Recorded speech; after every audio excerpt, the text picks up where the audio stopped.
Ah, yes, birds. What beautiful animals, with their wings so gentle that allow them to soar above the clouds. With the crashing lukewarm waves below them and the deep dangerous Gulf of Mexico underhead, a gracious orange sunset in the backdrop, all traveling in the flock down south to seek warmth. This is probably what you picture the beauty of the mighty bird. But I want you to throw all that stuff you learned in your elementary school out the window. These things are completely false about one particular goddamn bird we Canadians call geese.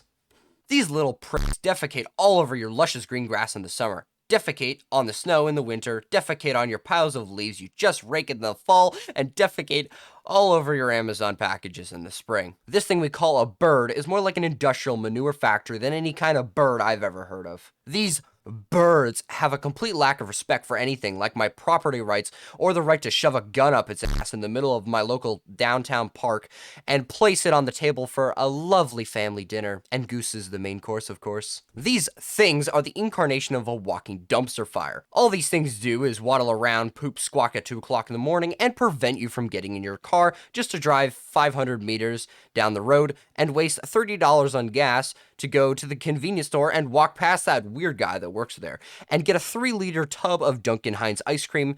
And you have to do all this without getting nipped once in the leg and getting E. coli by these damn things. One time during the summer, I was riding my bike with a friend, probably getting Tim Hortons, and these little peppers were standing right in the middle of the sidewalk.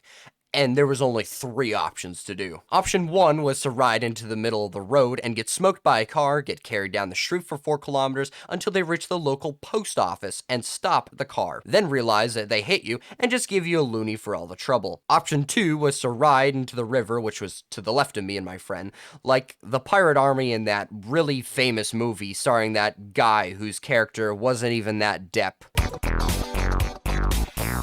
Or the final option, ride through the horde of geese like a splatterfest movie and get charged for intentionally endangering a national protected animal. Obviously, we picked the latter and cut through them on our bikes like it was butter. Their heads went flying off and their bones cracked underneath the combined power of our 245 NRTH Dillinger 426 times 4.0 bike tires. We were shredding through them until we got charged by the OPP. So goodbye to our dream of making these little peppers extinct.